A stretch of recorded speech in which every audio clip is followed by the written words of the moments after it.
নমস্কার, রুই মাছ পালং পাতা দিয়ে করব। পালং পাতা এখানে কেটে রেখেছি।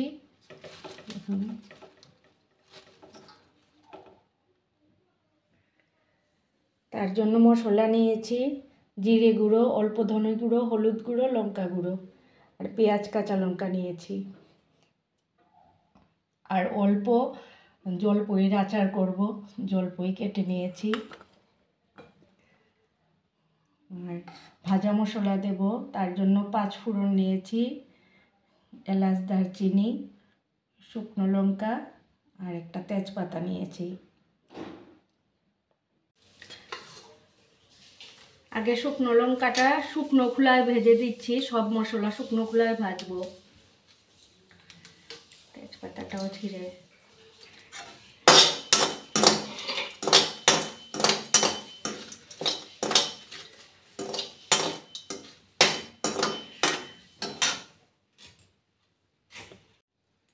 এখন 5 ফোড়ন আর এলাচ দারচিনিটা দিয়ে দিলাম।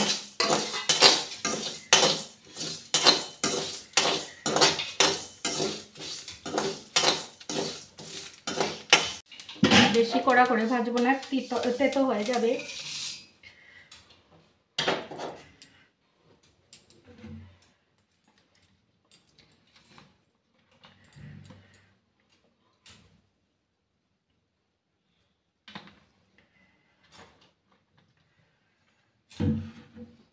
তেলটা গরম হয়ে গেছে, এখন জলপাইগুলা তেলে দিয়ে দিচ্ছি।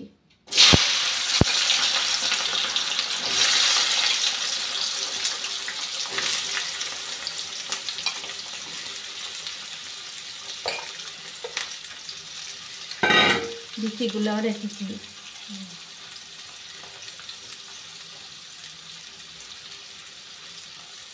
একটু হলুদ দিয়ে দিচ্ছি বেশি করে।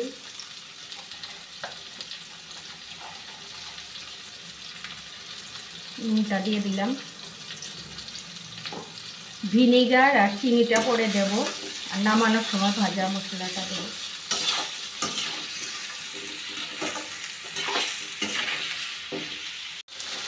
নুন হলুদ দিয়ে মাছটা মেখে রাখছি।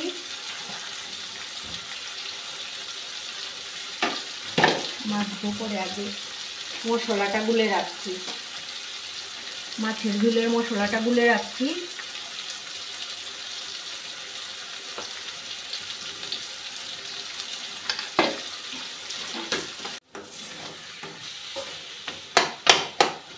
একটু ঢাকা দিয়ে রাখবো এখন।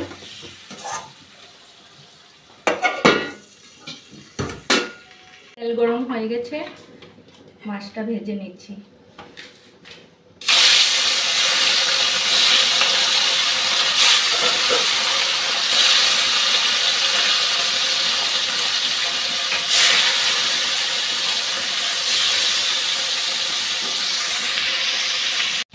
মাছটা ভাজা হয়ে গেছে, তুলে নিচ্ছি।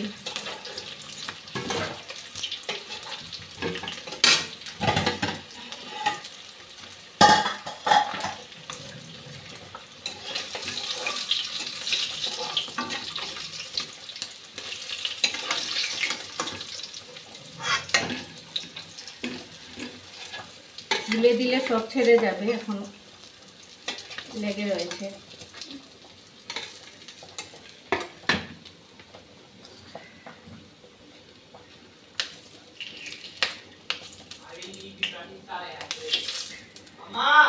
দাঁড়াও, এখন গুলে রাখা মশলাটা দিয়ে দিচ্ছি। পেঁয়াজটা ভাজা হয়ে গেছে।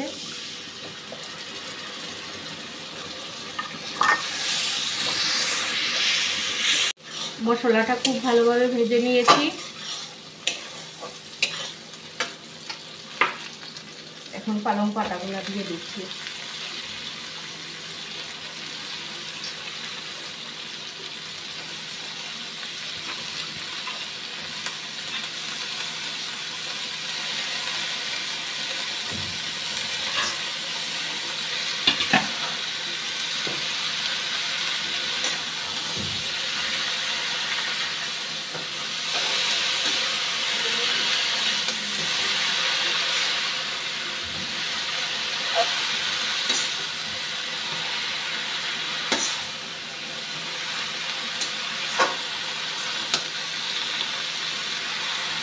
মশলার সঙ্গে ভালোভাবে মিশিয়ে নেব।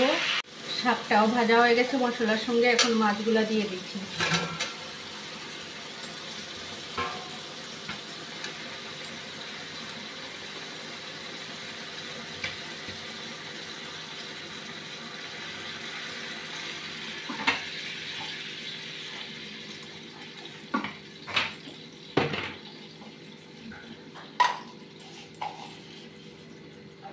নুনটা দিয়ে দিলাম।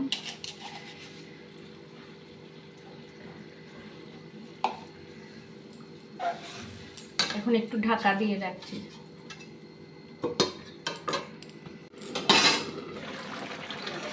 মাছের ঝোলটা হয়ে গেছে, গায়ে মাখাই করব।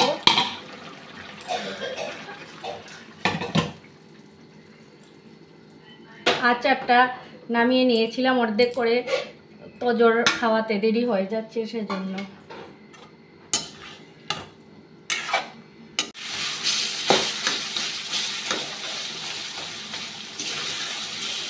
এখন চিনিটা দিয়ে দিচ্ছি। এখন আমার একটু মিষ্টি মিষ্টি বেশি ভালো লাগে, চিনিটা বেশি দিই।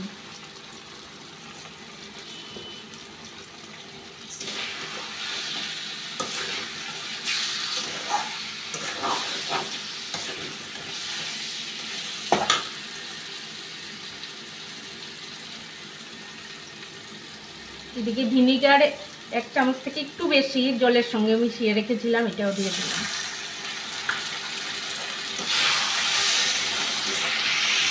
মশলাটা দিয়ে দিচ্ছি।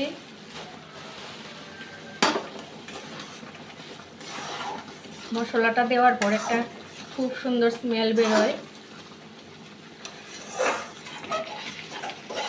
মাছের ঝোল, জলপইয়ের আচার। আপনাদের যদি আমার এই সাধারণ ঘরোয়া রান্নাগুলি ভালো লেগে থাকে তাহলে আমার পাশে থাকবেন।